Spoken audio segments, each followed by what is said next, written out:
Comment obtenir la nouvelle version de pointe de FreeCAD? Bienvenue sur Question CAD. La page de la version hebdomadaire de développement de FreeCAD a fait peau neuve. Aussi, ne tenez plus aucun compte des 156 pages où je présentais le lien. Ce lien ici est obsolète.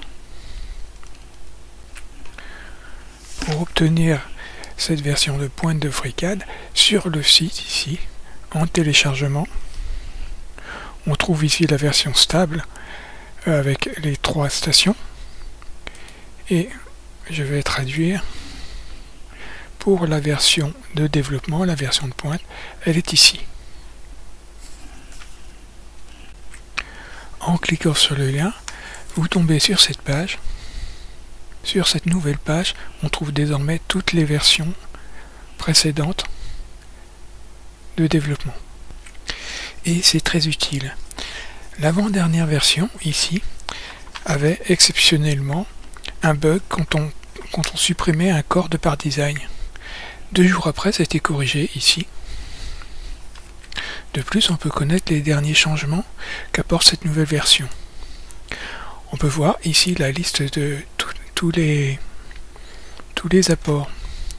Si je clique sur ce lien ici, j'obtiendrai le code de cette amélioration. Mais si je veux en savoir plus, et de façon plus détaillée, il faut aller sur le blog de FreeCAD, cliquer sur les développements, et on trouve ici une description détaillée. Alors ici c'est pour Sketcher, hein, ici par design, les différentes améliorations qu'ont apporté cette toute dernière version ici. Vous voyez que l'éditeur d'expression ici a changé, que le curseur de navigation ici a été amélioré en SVG, c'est-à-dire qu'il peut être agrandi à volonté. Et il y a eu une amélioration ici apportée par Real Saunders que je vous montrerai tout à l'heure. Et pour obtenir les liens vers les 3 stations, c'est ici. Ici pour Linux, ici pour Mac et ici pour Windows.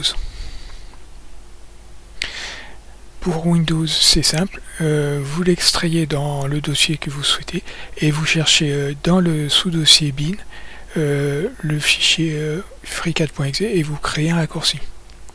Pour Linux, c'est encore plus simple, vous téléchargez le fichier et vous cliquez dessus une fois que vous l'avez téléchargé et vous changez sa propriété avec le bouton droit de la souris et vous le rendez exécutable. Et vous double-cliquez dessus, c'est prêt. Ce que l'on observe en premier dans la nouvelle version, c'est la qualité de sa lumière. Vous pouvez voir maintenant qu'il y a un reflet ici, un reflet là et un reflet par en dessous ici. Vous voyez le reflet par en dessous, le reflet de côté et le reflet principal ici. Ici, en source de lumière, vous pouvez voir la nouvelle lumière avec 3 sources. Une lumière principale, un rétroéclairage, ici je peux le masquer, la lumière principale et la lumière d'appoint. J'ai choisi ici mes angles, on peut choisir son angle ici. Vous voyez que si je déplace ici, ça bouge, vous voyez.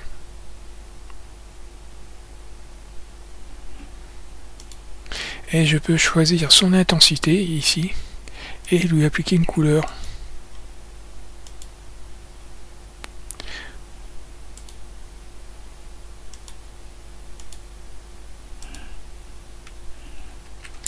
J'ai opté pour avoir une lumière principale classique et pour obtenir les détails des faces cachées ici et ici, j'ai appliqué le rétroéclairage là et la lumière d'appoint ici.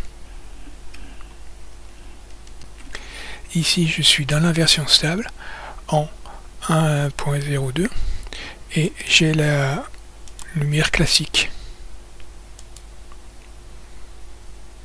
Et en source de lumière, vous voyez que j'ai qu'une seule lumière que je peux seulement diriger ici. Et vous voyez que ma face ici est cachée et celle-ci est cachée. Maintenant, dans la nouvelle version, j'ai pu éclairer cette face ici et éclairer celle-ci. Et vous regardez ici la qualité de la lumière, ce que ça donne comme reflet. Ici, la qualité des dorures et leurs reflets ne sont dus que à ces trois lumières. Par contre, le flacon ici a une réflexion qui est due à une macro, à la macro Easy Reflection. Je peux masquer son effet et ici vous voyez que c'est un peu moins joli avec sans la macro.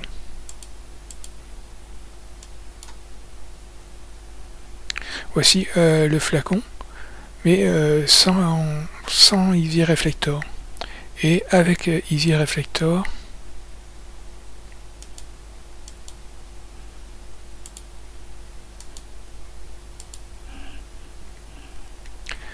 la macro Easy Reflector permet d'appliquer des textures, mais aussi des reflets.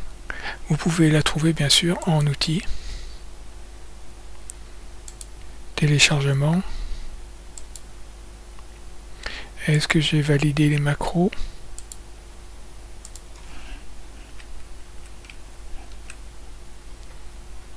Vous voyez ici le réflecteur ici, mais qui n'est disponible que pour la version de développement. Les principaux changements de la version de développement sont dans Part Design. Aussi, je vais créer cette pièce pour vous montrer ces changements. Je clique sur la nouvelle page et en Part Design, ici je viens demander une esquisse en XY et je vais demander un rectangle centré. Pour l'instant, je ne lui donne pas de cote, je fais juste comme ça. Je vais maintenant coter le rectangle. Ici, je vais lui donner une hauteur de 60 et je vais donner un nom à ma cote et je vais l'appeler largeur. Pour cette cote ici, je vais la rendre proportionnelle à celle-ci et je vais utiliser l'éditeur d'expression. Vous avez vu ici que l'éditeur d'expression a changé. Maintenant, quand je demande ici l'éditeur d'expression, vous voyez que c'est un grand rectangle. Dans cette vidéo, je détaille l'éditeur d'expression ainsi que Verset. Ici, je vais lui demander une contrainte et je vais lui donner le nom de ma contrainte. Il l'a trouvé tout de suite et je vais la diviser par 3 et il me donne le résultat tout de suite. Je clique sur OK. Donc maintenant, dès que je changerai cette cote là, celle-ci s'indexera automatiquement. Je vais aussi donner un nom à celle-ci.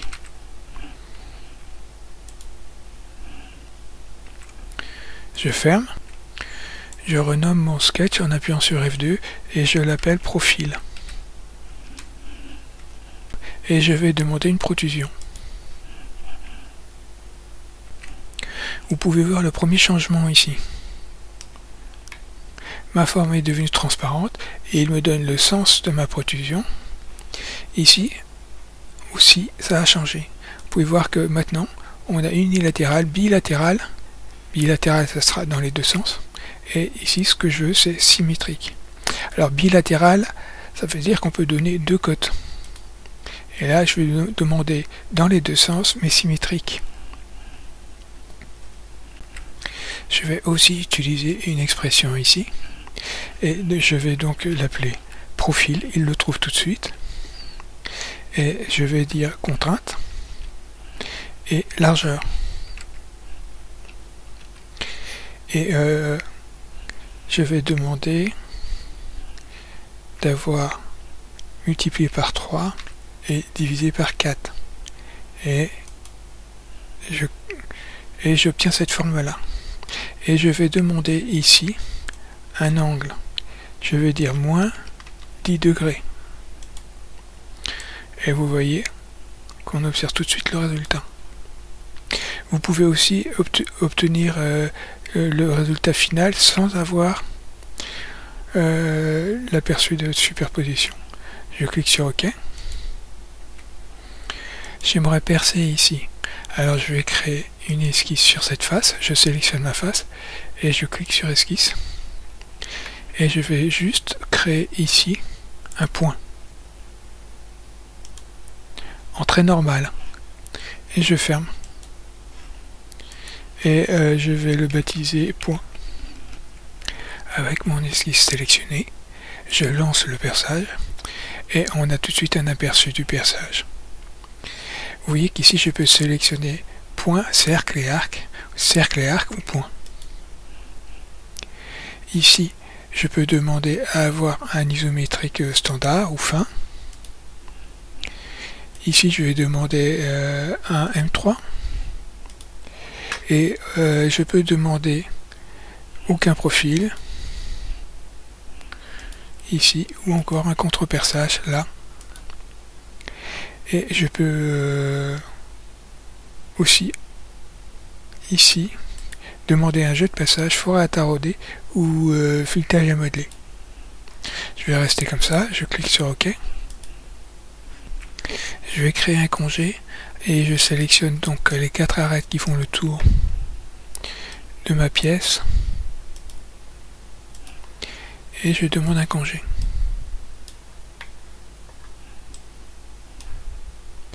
Alors j'aimerais demander un grand congé qui modifie la forme de ma pièce. Je vais demander quelque chose comme ça. Et je vais utiliser l'éditeur d'expression. Alors je vais demander mon esquisse de départ. J'ai tapé PR, il l'a tout de suite trouvé. Je demande une contrainte, j'ai tapé CO. J'appuie sur la flèche du bas pour avoir la contrainte et je demande largeur. Il me trouve tout de suite ma largeur. Et je vais multiplier par 5 et diviser par 6. J'obtiens les 50 que j'avais donné ici et je clique sur OK. Je vais maintenant créer un congé ici.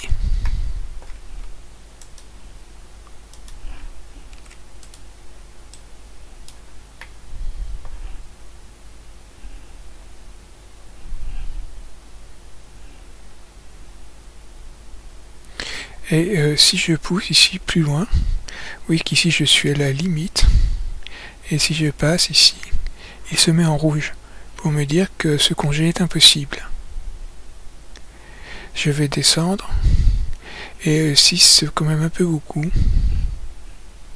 Je vais demander ça, je vais utiliser l'éditeur d'expression, alors profil, contrainte, largeur, et je vais diviser, si je divise par 20, ça devrait être bon. Je clique sur OK. J'aimerais créer un couvercle maintenant. Alors je crée un nouveau corps et ici je vais sélectionner ces faces ici pour créer une forme liée, un shape binder.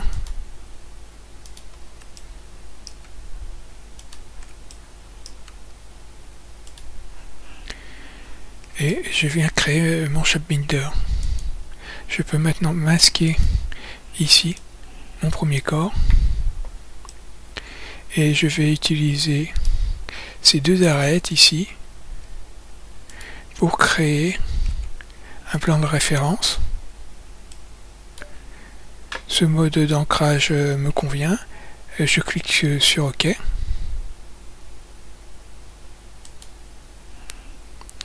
Je sélectionne mon datum et je viens ici créer une esquisse.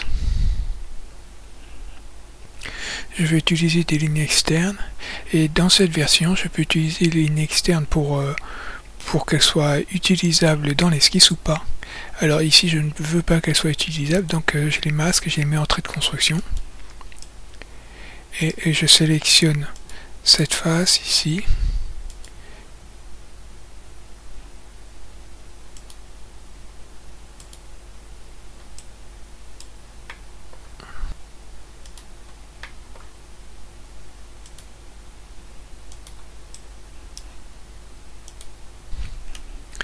Je vais masquer ici le binder et le datum pour ne conserver que la ligne externe ici.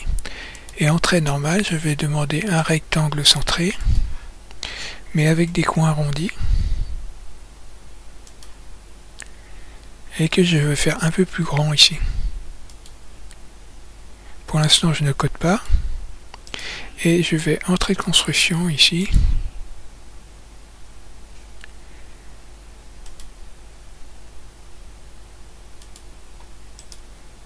Ici, je vois que ce n'est pas aligné. J'appuie sur A pour demander l'alignement. Et je vais venir le côté. Et je vais lui donner une distance de 2 mm.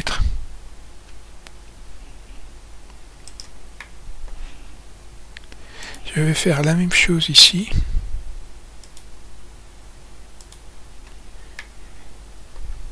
Et ici.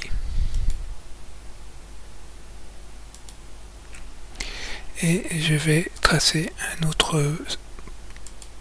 autre droite là. Et je vais demander la parallèle, donc j'appuie sur P.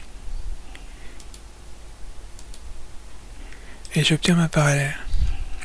Je vais demander des égalités.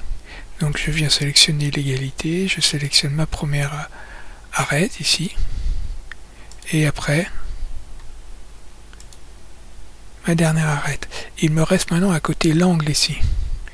Donc je vais demander à côté cet angle ici. Et je vais lui dire 45. Et mon esquisse est contrainte. Je ressors. Je le renomme profil couvercle.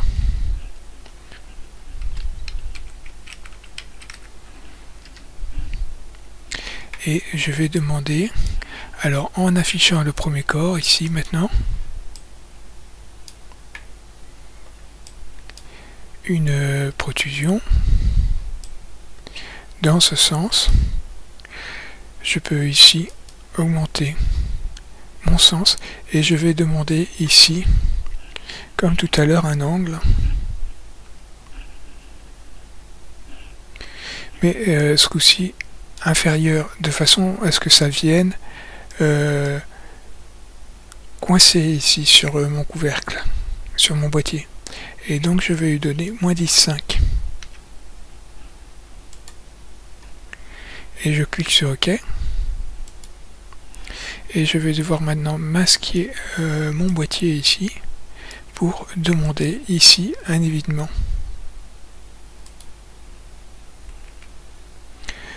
Quand je demande un évitement de 1 avec arc, il n'y a pas de visualisation a priori, c'est pas bon. Ici je change pour intersection et il me montre le résultat. Je vais donc opter pour ça et je vais demander un évitement de 1,8. Et je clique sur OK. Alors j'ai fait ce couvercle pour vous montrer les propriétés de déplacement de la transformation.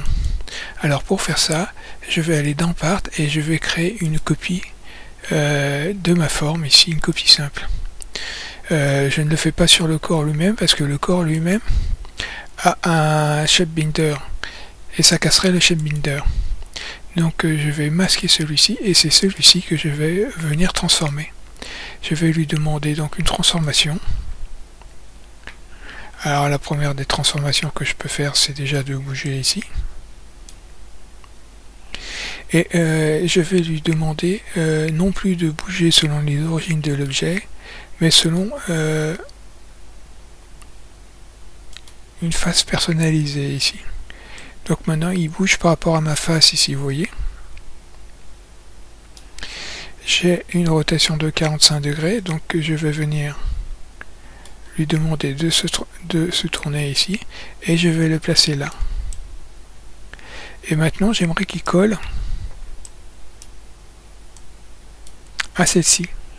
Donc je peux maintenant lui dire de déplacer vers un autre objet, et je clique l'autre objet. Ici, il me l'a bien déplacé, mais il a retourné ma pièce. Je retourne, et j'ai ma pièce qui est placée de l'autre côté, sans passer par l'assemblage.